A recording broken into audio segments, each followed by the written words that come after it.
Sud Matin. Hapsa Eliman Wan. Bonjour et bienvenue. Le président de la République était à Touba, la cité religieuse, hier samedi. Il a été reçu par le khalife général des Mourides, Serigne Mountakha Bassirou Mbacké. Macky Sall, qui était attendu sur la gestion des eaux pluviales, n'a évoqué que cette question et s'est engagé à poursuivre les investissements à Touba. Tout sais. La question liée à l'assainissement de la ville de Touba est le seul point évoqué par le président Macky Sall devant Serigne Mountakha Bassirou Mbacké. Reçu à Darou Minam, le président de la République a rappelé les investissements faits dans le cadre de la gestion des eaux pluviales. Il y a des problèmes au niveau de plusieurs pays dans le monde à cause des changements climatiques. Le Sénégal n'est pas épargné. Lorsque vous m'avez fait part de la nappe phréatique qui a causé beaucoup de dégâts, nous avons élaboré un programme d'urgence avec la mise en place de forages. Nous avons également élaboré un programme de 23 milliards de francs CFA pour élargir le bassin de Kerniang et celui de Pofdy. Nous savons que ce n'est pas suffisant. C'est pourquoi nous avons réalisé un autre bassin à Keur-Kabou de 60 hectares, une première au Sénégal. Quand quelqu'un fait des efforts, on doit l'encourager. Ce que je fais ici à Touba et partout au Sénégal, je le continuerai. Serigne Mountakha Bassirou Mbacké n'a pas manqué remercier Macky Sall.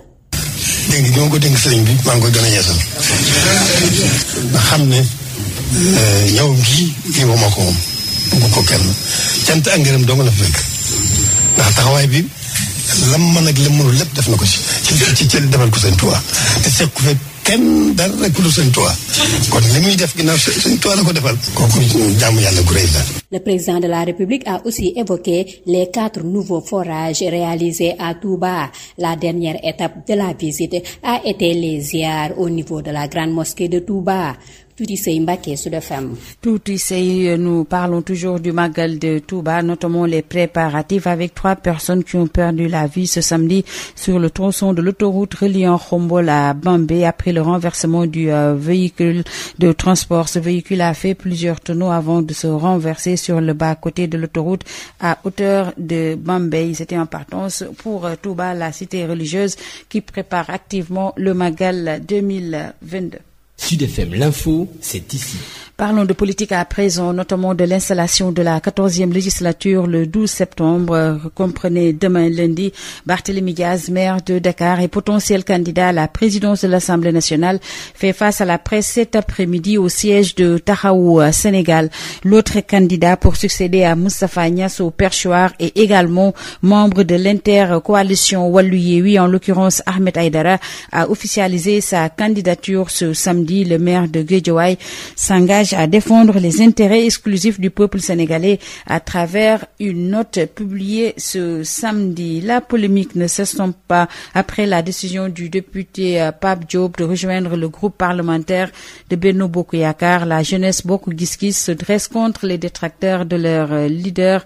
Nous écoutons à ce propos le coordonnateur national de ces jeunes de Bokk Gis Gis. Il se nomme Pathé Meng. Il est au micro de Babacar Sam. Le parti, les cadres, les jeunes, les femmes sont tous derrière le président Pape Diop et les 46 départements. Donc la décision qu'a pris le président Pape Diop pour rejoindre le Benno Bokk Yakaar, nous le soutenons à 100%. Hier, nous avons remarqué une groupe pressuscule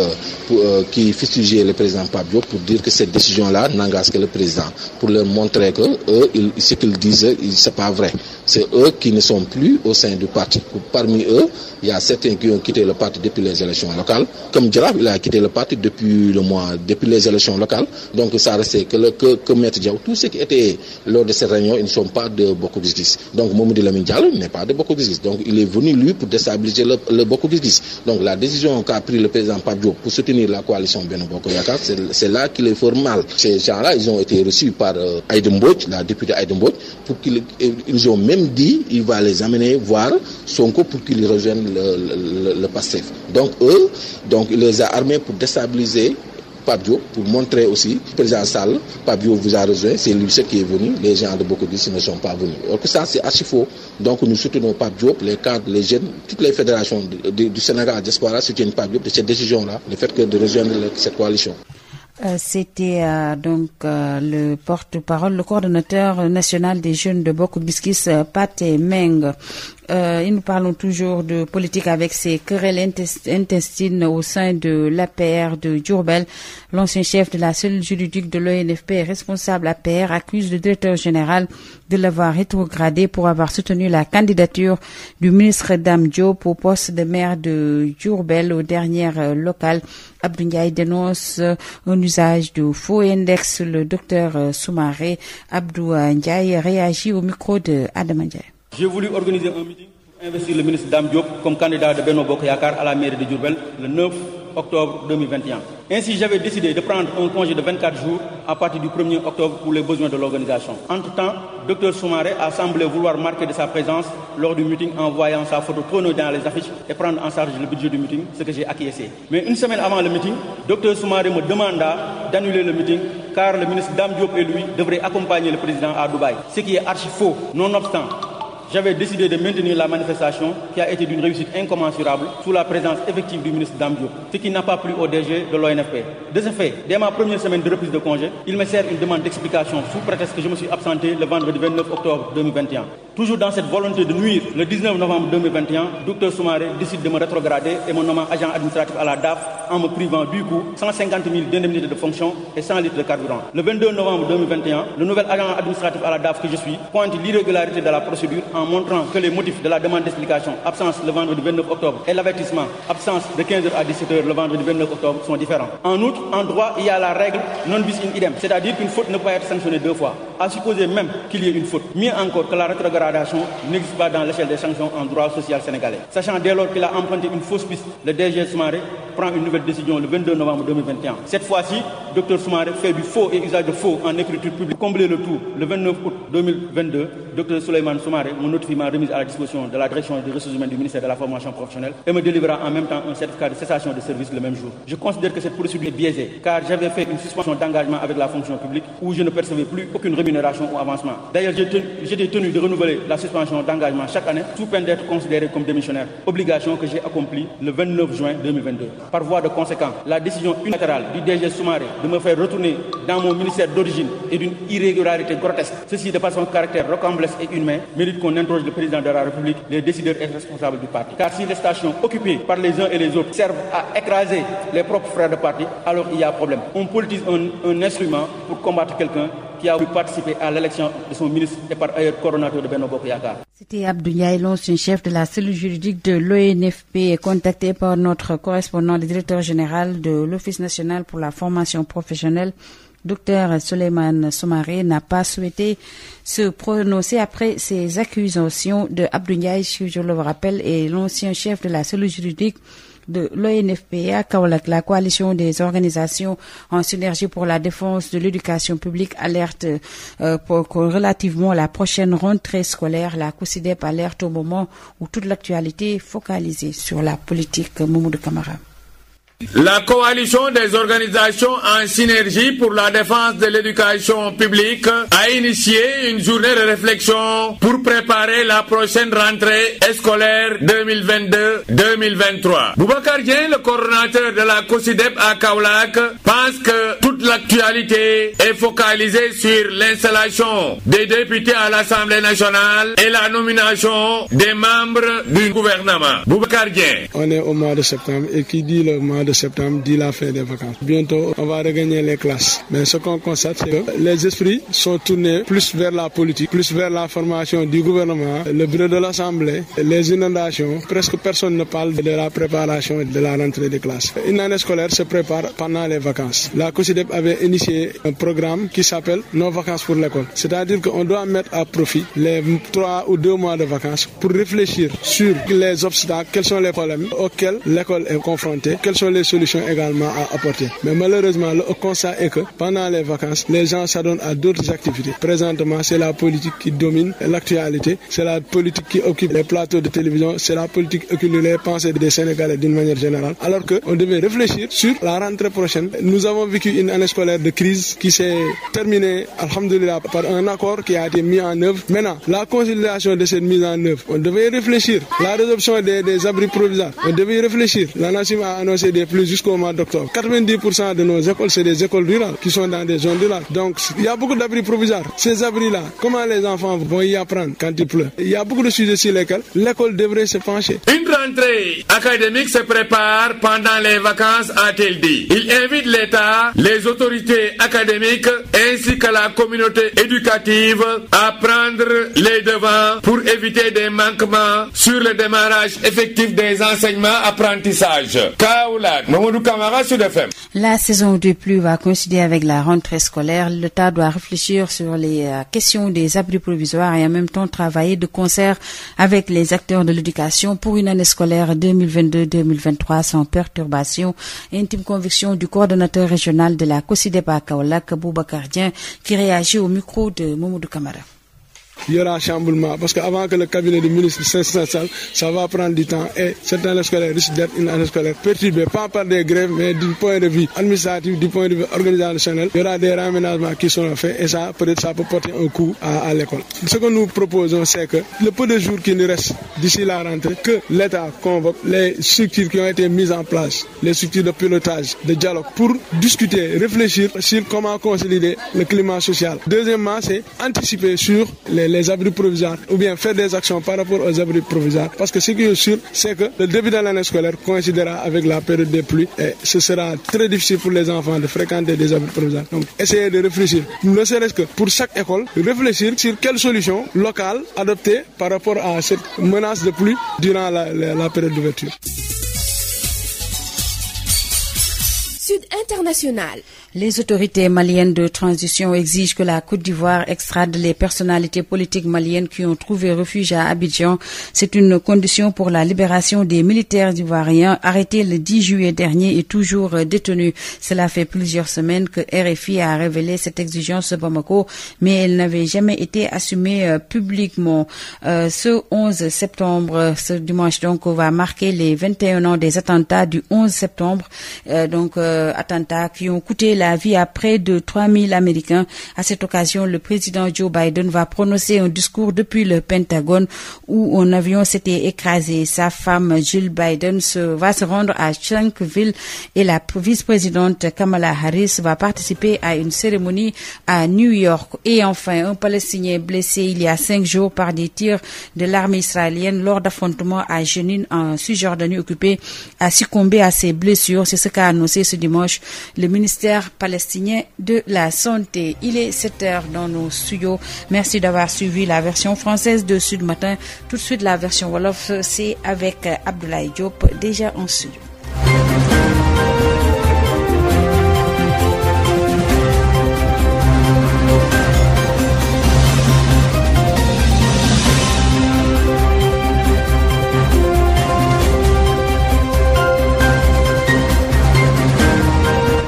mbokk yi jërë ngeen jëf ci ànd beeg Sud FM xibaar yi dina bokk liñ ci daal di faram-fàcce ak yore nopp léegi ci wàllum Touba foofee ak ndox mi loolee nag bokk na nga xamante ni waxtaanee nañ ko nag ci daje bi amoon jiitu réew mi Macky Sall ak xalifa général des Mourides mi fa amoon Macky Sall daal fay amoon ak tukki nemmeeku ginnaaw bi nga xamante ni ñu ngi waajal màggal Touba gi mu diggee rek ni dinañ ci def ay koppar ngir rek ñeel wàllum assainissement bi nag ubbiteg école gi ak nawet gi nag loolee daal nay jural njàkk rek ko naal bu COSYDEP foofee ca Kaolack la mu bëgg rek moo ñu daal di toppatoo bu baax ñeelum li nga xamante ni moo di abri provisoire yi fexe rek ba ubbiteg école gi mën a am bañ a am lii di gàllankoor toog bi ñuy teg ñi nga xamante ni ñoo di député yi si seen toog nag loolee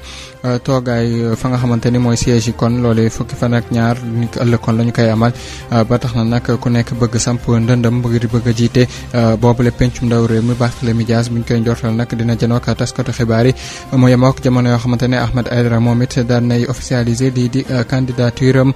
kon ngir wuutu kii di Moustapha Niasse buñ ci noppee des na si toftal xibaaru bitim réew ak tàggat yaram ponk yaa ngi noonu su ngeen taaxirloo rek ñu dëkkal yéen ci faram-fàcce gi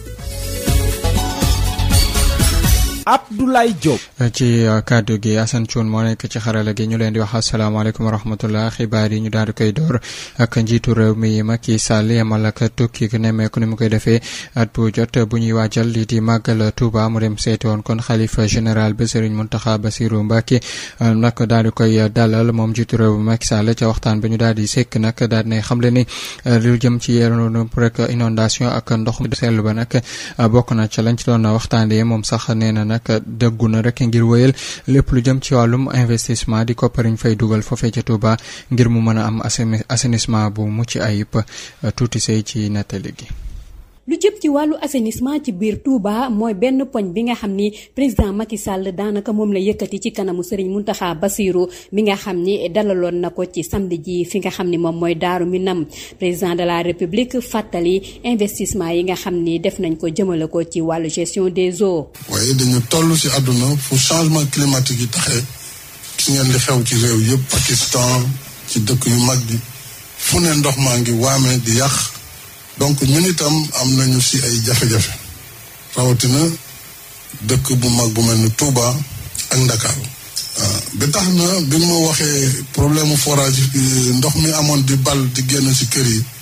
ñu defaraat beneen programme ci urgence di def ay forage di ko pomper waaye yàlla def nawet bi tam ñëw fekk ci loolu waaye diggante daaw ak ren def nañ programme bu am solo bu toll ci 20 milliards ak ñett pour yaatalaat mband bi nga xam ne muy bassin bu Kër Ñang ñu dem ba ci Daaru Rahman am fa benn bassin bu mag def beneen bassin bu jëm Pofdi loolu it liggéey nañ ko waaye xam nañ ne doyul moo waral ñu def bassin bu bees boo xam ne mu ngi ci Kër Kab juróom benn fukki hectare loolu mosul am ci Sénégal waaw nit tam buy liggéey dañ ko war a encourager liggéey bi nga xam ne maa ngi koy def fii ci Touba ak ci Sénégal duma ci wàññi lenn loo xam ne doomu aadama dina tax. Serigne Mountakha Bassirou Mbacké nag feddaliwaat ak cantam ki nga xam ni moom mooy président de la République. dégg nga ñoo ko dénk sëriñ bi maa ngi koy gën a yeesal ba xam ne yow gii yow moo ko moom bëgg ko kenn cant ak ngërëm dong la fekk ndax taxawaay bi lam mën ak lam mënul lépp def na ko ci defal ko Sëñ Tuubaa te seq ko fekk kenn dara rek lu Sëñ Tuubaa kon li muy def ginnaaw Sëñ Tuubaa la ko defal kooku jaamu yàlla gu rëy la. Macky Sall fàttali tamit ñeenti forage yu yees yi nga xam ni moom la def ci biir dëkk bi mu paree nag ci audience boobu ziar la def ci jumaa ji laataan nag muy delluwaat tuuti say Mbàkke Sud FM. tuuti say jamono ji kon xel yi rek ak hôtel yi fa nga xamante ni moo di Touba ba tax na nag ni ki démb kon ci autoroute boobee di la Touba nag ab l'accident daal di fay am ñetti doomu aadama daal di ñàkk seen bakkan nag ginnaaw ba nga xamante ni moo dem ci wàllum lëkkaloo gi dox diggante Xombol ak Bambey kon foofee seen oto ba ñu daal di yéegoon nag moom moo daal di këppu ba tax na nag mu daal di def ay bërëngu yu bëri foofee nga xamante ni moo di ci autoroute ba ñetti doomu aadama ñoom ñoo si ñàkk seen bakkan ñoom ñi dañ doon utali Touba ngir rek mën a teewe màggal gi. Sud FM.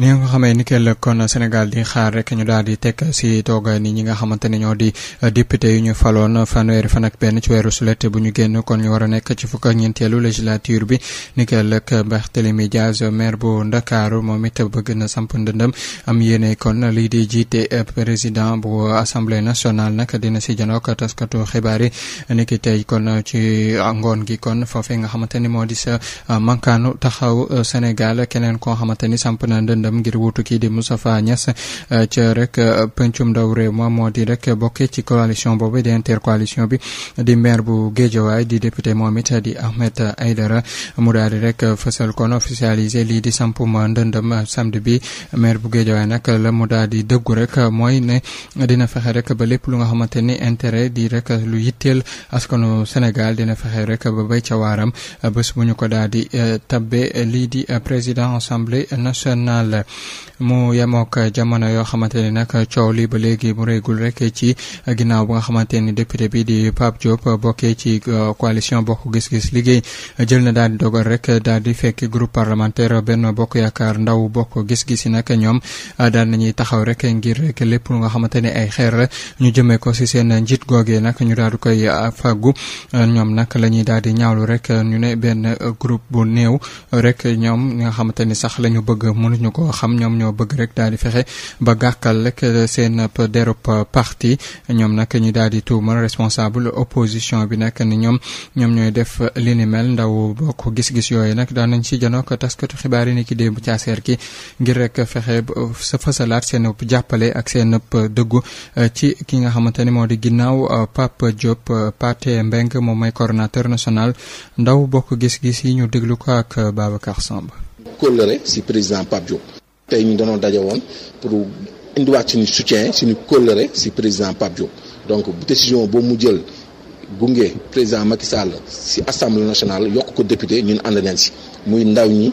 suñu jigéen ñi suñu cadre yi ñëpp ànd nañ si donc démb dañuy toog am ñu jóg ne ñoom ànd nañu si décision boobu Pape Diop rek moo dem ñu wax leen ne nag loolu amul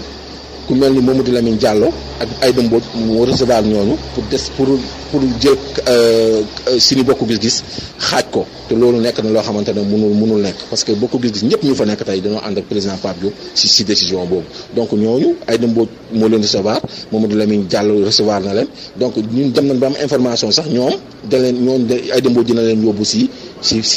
Pastef donc nag ñu ngi xaar créé nañ seen mouvement nag créé nañ seen affaire nag nañ dem seen yoon mais Bokk Gis-Gis moom mi ngi fi c'est un parti bien organisé ñun ñu ngi jàppale Pape Diop nekk si ginnaawam. mi ngoog mu yemook jamono yoo xamante ni APR bu Njaareem foofee nag mu mel ne ay coow jàll na fay jëpp ka fa nekkoon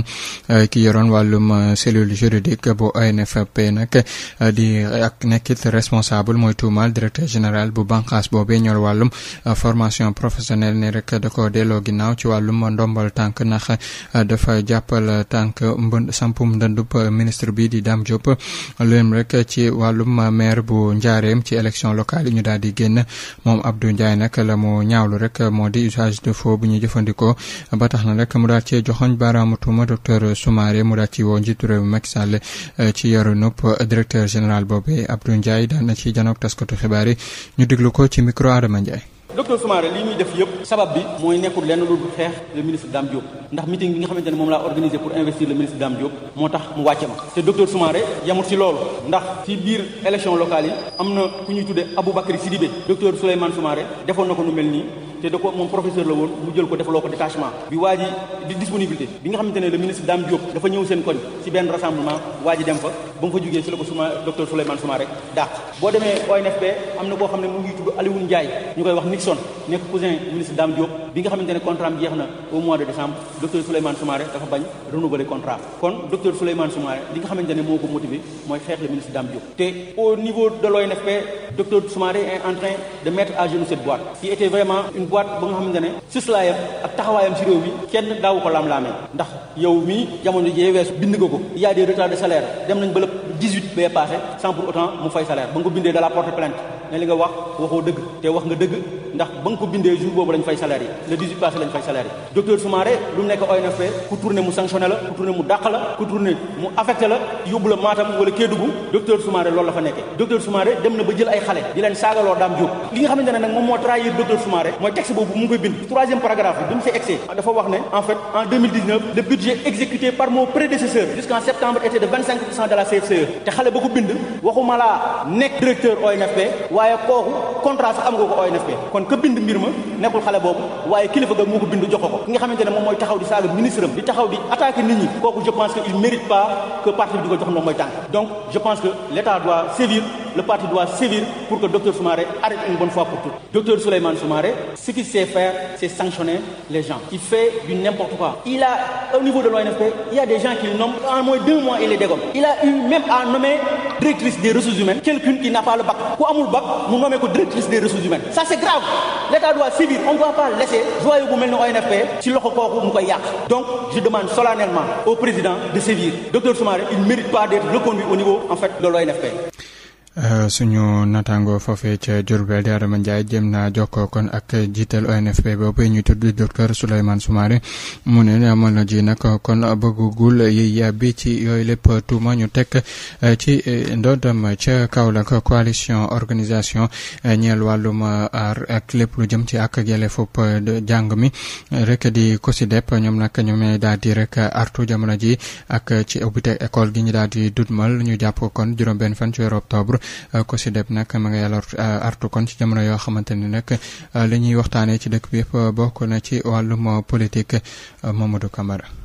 COSYDEP amal ndaje fi Kaolack di xalaat nag nu ñuy waajalee ubbiteb école bi Boubacar Dieng coordonnateur bi fii ci Kaolack nee na jamono yi xel yëpp ci gouvernement bu bees bi ñu war a samp la ak tamit ni ñu war a sampee député yi ci assemblée nationale te fàtte njàng meeg njàngale bi Boubacar Dieng. am nañ njàqare école mu ngi waaj a tijji fi mu ne li ci des matatul weer daanaka sooy xool te xel yeeg xalaat yëpp ñu ngi ci leneen lu dul ubbite école waxtaan yi koy animé mooy politique bi assemblée nationale ba ak ñan lañ war a fal ministre yi ñan la ñuy doon mbënd mi loolu rek mooy waxtaanu Sénégal te jàpp nañ ne mbir koy jub boo ko bëggee réussir da nga koy waajal ubbite école dañ koy waajal COSYDEP am na lu ñu fi defoon tuddee ko non vacances pour l'école maanaam ñu jëriñoo vacances yi bër googu ñuy bër ñu jëriñoo ko di xalaat indi ay proposition di indi ay solution ci jafe-jafe yi nga xam ne école am na ko waaye liñ seetlu mooy loolu nit ñi nekkuñ ci ñu ngi ci politique bi ñu ngi ci mbënd mi ñu ngi ci gouvernement ñu ngi ci leneen te fekk na école heure bii la gën a soxla ku ko xalaatal li ñuy proposé nag mooy état bi fan yi des nii mu fexe ba structure de dialogue yi ñu tegoon mu woo leen ñu xalaat ci naka la ñuy def ba li fi xewoon daaw bañ fi xewati mais jàmm ji nga xam ne jotoon na am daaw ci bi école di tëj diggante jàngalekat yi ak état jàmm jooju ñu dëgëral ko waaye confiance bi tam ñu gën ko dëgëral te loolu ay waxtaan ñoo koy def ndaje ñoo koy def ñu multiplier ndaje yooyu te aussi école bu ne ca zone ba nga ne nga fexe ba dajale sa CGE dajale say communauté ngeen xalaat ci parce que octobre dina taw incha allah ci li waa ANACIM wax école buy tijji day fekk mu ngi taw te ñun ñëpp xam nañ ne abri provisoire yi dañoo bëri ci suñu école yi abri provisoire àndul ak taw kon école bu ne war naa dajale communauté am waxtaan bés buy taw naka la ñuy def ñu yóbbu xale yi ñu xool ay yeneen solution pour mun a au moins bu taw bi ñëwee mu bañ a perturber déroulement ANAS. moom nee na ci biir vacances yi la ñu war a waajal ubbiteb école looloo tax nag muy ñaax nguur gi ak ñi nga xam ne ñoo yore wàllum njàng meeg jàngale bi ak waajuru ndongo yi ak jàngalekat yépp ñu tàmbalee xalaat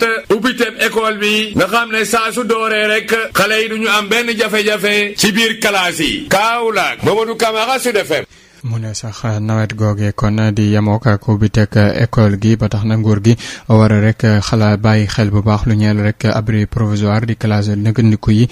ci jamono yoo xamante ne nag ñu ne bëgg na mu liggéey itamit ak acteur de l'éducation yi ngir rek école année scolaire bi di 2022-2023 nag élèves yi mën a jàng te du am benn gàllankoor. Boubacar Dieng moom mooy coordonnateur régional COSYDEP ci Kaolack ñu déglu koog Mamadou Camara. réaménagement dina am ci gouvernement bi xëy na mën na am ministre de l'éducation soppi ko indi keneen ku yees kooku su ñëwee tamit dina am façon liggéey bu mu indi loolu noonu balaa muy toog bay toog toogaay bi mu war a toog coppiti ko yi muy war a indi mun na indi jafe-jafe ak ay jaxasoo ci espace bi nga xamante ne mooy école te début d'année bi suñ ko ratee day feeñ ci fin ba te programme yeeg yooyu mun na indi jafe-jafe lam nekkoon daaw mu nekkaat ci mooy accord yi mu signé woon mu bàyyi ci xel am na lu mu commencé am na leneen loo xamante ni nii ñu ngi koy xaarandi bu fexe ba bu mu ci yeggee ñu bañ a perte ñaari fan ci ne dugg na ak duggul def na ko ak defu ko comme niñ defee woon bee paase daal di perdre ay temps ci loo xamante ni lu ñu xaatimoon la waxtaanee ko ba juboo te ñu continuer li ñuy wax le dialogue permanent dafa war a am waaw waxtaan bu sax nag mooy am na yu ñu fi teg ay kuréel yu ñu fi teg kuréel yooyu nañuy woote di waxtaan nga xam ne jafe-jafe buy waaju judd sax ñu anticiper ko waxuma laa bu juddoo nag bu juddoo sax dañ koy régler waaye buy waaju judd sax ñu waxtaanee ko xëy na du judd loolu daal lañ ne woon dinañu ko baaxee suñu xalaat ci wàllu doxalin école bi. waajal lii di ndongo yi nga xamante ne ñoom ñoo nekk ci daara diggu doomi fii ci Afrique ngir ñu mën a am ëllëg ci liggéey gi loolee nag moo tax a jóg projet ngir rek mën a ñongal lépp lu jëm ci xarañteef ñeel wàllum liggéey ak entrepreneuriat nag ñu daal di koy door foofee ca Kaolack ay jéego yu am solo ñu ne daal nañ ko ci def ci wàllu woowee fii ci réewum Sénégal suñu sukkandikoo ci responsable ca direction enseignement moyen secondaire général Sada Diallo lay wuyoo ñu déglu ko ay dénk na ay doom kii di Mamadou Camara. dafa am benn njàngat bu waa Mastercard collaboration avec EDC ñi nga xamante ne suñuy partenaire lañ li ñuy def Afrique la nag concerné wul Sénégal kese ñu def benn càmbar boo xamante ne day wax ci njàngale mi di wax ci njàngale mi par rapport ak li ñu war a xaar fii ak fanweer at fii ak ñeent fukk at maanaam c'est des prévisions dañuy génnee yenn jafe-jafe yi ñu nekk di jànkonteel au niveau international au niveau Afrique ba pare génne nag yan mesure la ñu war a mun a jël pour mun a jàmbarloo ak jafe-jafe yii di ñëw te Covid bi jàngal nañu lu bëri Afrique dafa doon continent boo xamante ne suba moom mooy ëpp ay ndaw te ci biir ëpp ndaw boobu dafa am lu mu laaj parce que ndaw yi dañ soxla di liggéey soxla wu ñuy jàng rek ay diplômes yu bëri mais liggéey bi donc dañu war a changer ni ñuy doxalee ci système éducatif changement boobu mu ngi commencé ci ñu xam lan mooy jafe-jafe yi ñu xam lan la ñu war a def ba suba jafe-jafe yooyu noonu yëpp ñu dindi ko lan la ñuy def bare ñu mun a am liggéey te léegi ñëpp xam nañ ne que am na ay façon formation yi gaaw yoo xamante ne xale yi ñu ngi koy def dem uti seen liggéey am seen xaalis parce que loolu mooy finalité bi ce qui fait que ñi bëri dañuy bàyyi jàng parce que dañuy naan lii dafa yàgg léegi ci biir loolu nag lii mooy solution bi maanaam bu ñu demee ba jàngat rapport bi dinañu xool ne ci biir rapport bi am na ay mesures yoo xamante day tax ñu régler toutes ces difficultés yoo xamante ne dañ koy rencontrer jamono ji d'ici 2050 mais am ay réew yoo xamante ne commencé nañ ñun war nañu commencé bu yàgg mais dañu yaakaar ne sax ñoom seen bopp partenaires yi nee nañu lii sax moo gën li tax ñu commencé ko léegi parce que dinañu permettre ñu xam ci académie maanaam ci région yi lan mooy seen jafe-jafe lan la ñuy xaar également waa en tout cas suñu système éducatif dëgg la am na yu bëri ñu war a revoir am na yu bëri ñu war a xoolaat mais dañuy gis tout le temps bu ñu demee ci bitim réew que Sénégal ñi mu fay yóbbu ñi nga xam ne ndaw yi nga xam ne dañ fi am seen diplôme dem ci bitim réew dañu bokk ci ñi gën a compétent ñi gën a xarañ donc loolu mooy wane ne que ñun suñu système éducatif baax na. mi ngoogo ñu daal di wax leneen ci biir xibaar yi ak ca fa nga xamante ni moom moo daal di wër ca kanamu hôpital Nabil Choucair lépp lu nga xamante ni moo di jaaykat nag mairie Patte d'Oie da leen fa bëgg a jëlee ngir rek xeex lu ñuy tuddee occupation voie publique fu ne ak fa nga xamante ni kon fu la neex rek nga daal di teg sa table di jaay ak lépp lu jëm ci xumbute nga xamante ni nag way tawe di ñëw foofee nag soxlawuñu ko benn yoon ginnaaw ñetti sommation li ñu jox nag maire ba daal di rek jëggal lam doon wax nag ni ki démb daal leen fay jëlee ñu déglu ci Ndiogou Gueye moom mooy premier adjoint maire bu Patte d'Oie ñu déglu kook Birama Ndiaye. waaw xam nga ñun fii biñ fi ñëwee ba léegi ñu ngi waxtaan ak commerçant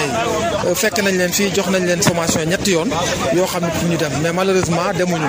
maintenant ñun nag li ñu fi def c'est dans le but de réorganiser le milieu boo xoolee devanture commune bi tey dafa xaw a doy waar Nabil Choucair rien que Nabil Choucair bi dafa am effet sonore boo xam ni tey ñi fi toog ak seen i rajo yi nga xam ne moo fi ne mooy rajo pot yi boo duggee ci biir da ngay xam ne dañu agressé fi nga xam ne fi la malade yi nekk patients yi dañuy nekk duñu mën a noppalu parce que boo fa toogee yow da ngay xam ne lii yow mi fa nekk daf lay tànqal waxuma la ak patients yi donc moo tax ñu ne loon nañ ñëw mairie ba ñu waxtaan ñu organiser leen mais boobu ba léegi dañu dëgër boobu egsi wuñu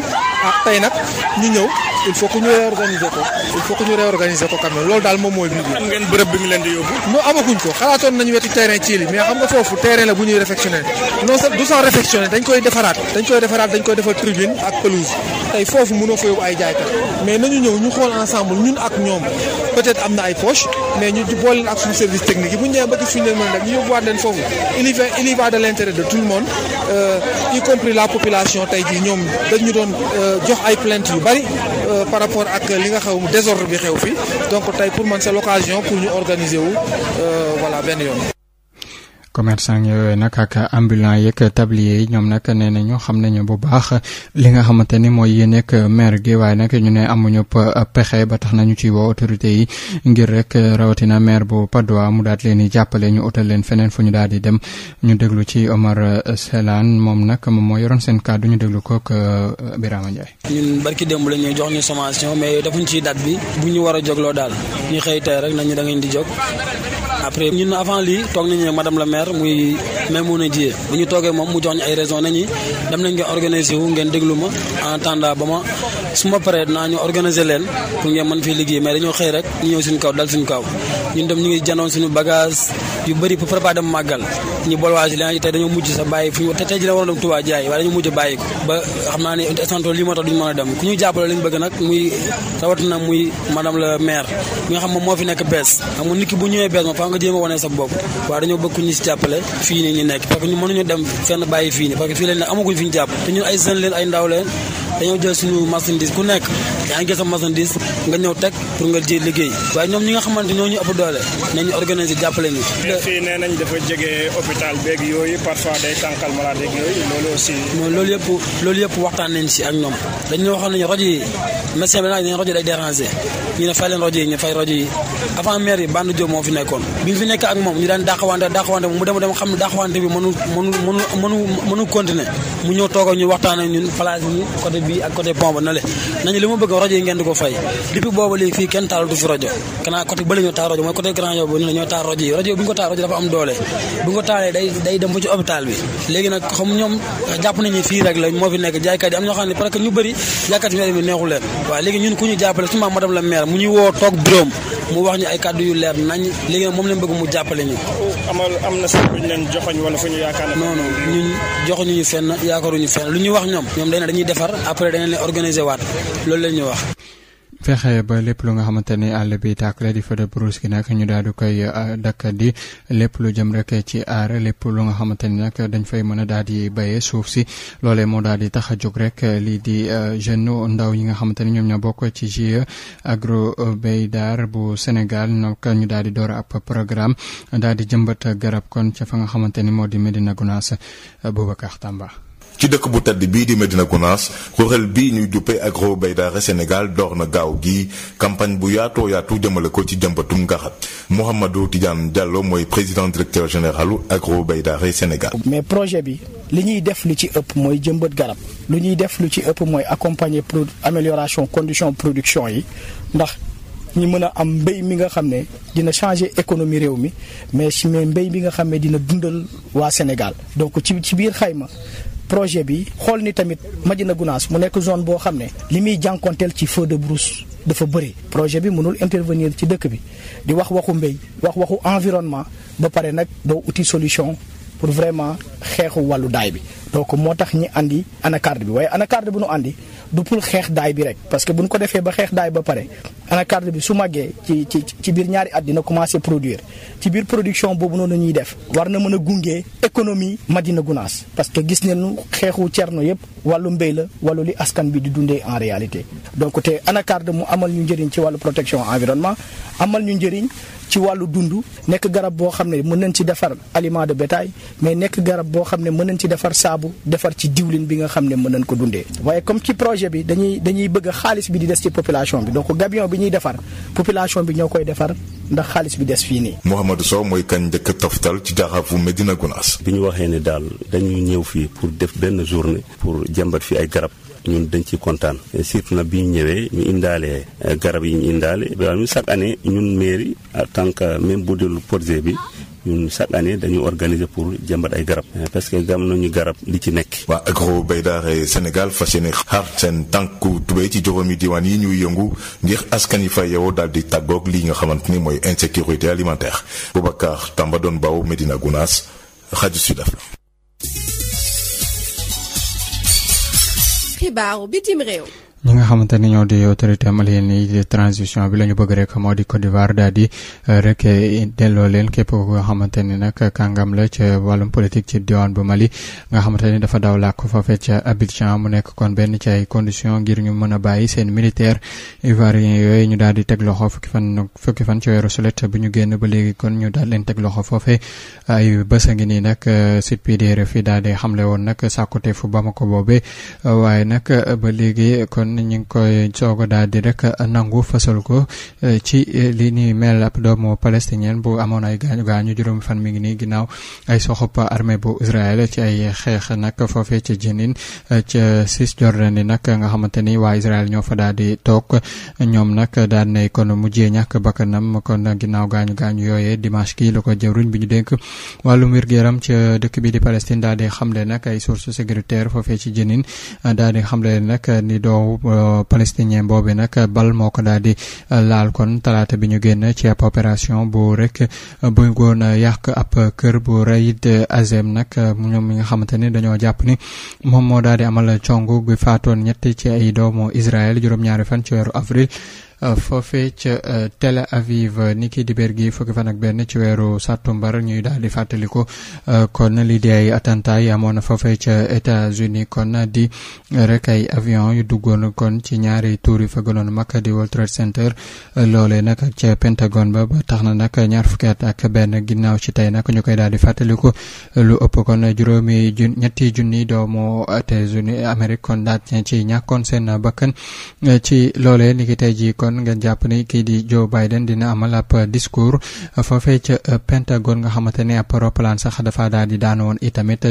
soxnaam si di Jill Biden dina dem ca Shanksville ak kii di vice présidentam bi di Kamala Harris moom dina daal di bokk ci ab cérémonie ca New York ñu daal di wax tàggat yaram laata ñu yëkkati jotaayu xibaar yi ak lu jëm rek ci champion Sénégal en titre bi di Casa Sport dina dalal dibéer gi ci jeunesse sportive bu Kabylie boobee bu diwaan bu Algérie match boobee nag ñeel tour gu njëkk ci préliminaire yu Ligue des champions ñu jàpp ko ci stade bu Lat Dior bu Thiès lay doon bu juróom waxtu jotee lay doon match retour bi ñu ngi ko jàpp kon fukki fan ak juróom-ñett ci weeru sàttumbar kan di dibéer gi ñu daal di dënmal Casa Sport bëgg a am dugg bu baax rek ngir fexe mën a bokk ci Ligue des champions bi ni ko Tëngéej ak waa Jaraaf defee woon ñoom ñi nga xamante ni ñoom ñoo mujjee woon teewal réewum Sénégal ci compétition africaine yooyu di Ligue des champions ñu daal di yëkkati jotaayu xibaar yi ginnaaw ba juróomi simili ñaar fukki simili ak juróom booto ci juróom-ñaari waxtu lu néew juróomi simili ab sa limaan wan dina fi daal di teew yaatal xibaar yi ci kàllaamay Kocc Barma nasaraan lay doon lu ko mooy te jiitu ko ñu jaajëfal Assane Thioune bi nekkoon ci xarala gi ñu leen ñaanal kenn du jàmm ak salaam jërëjëf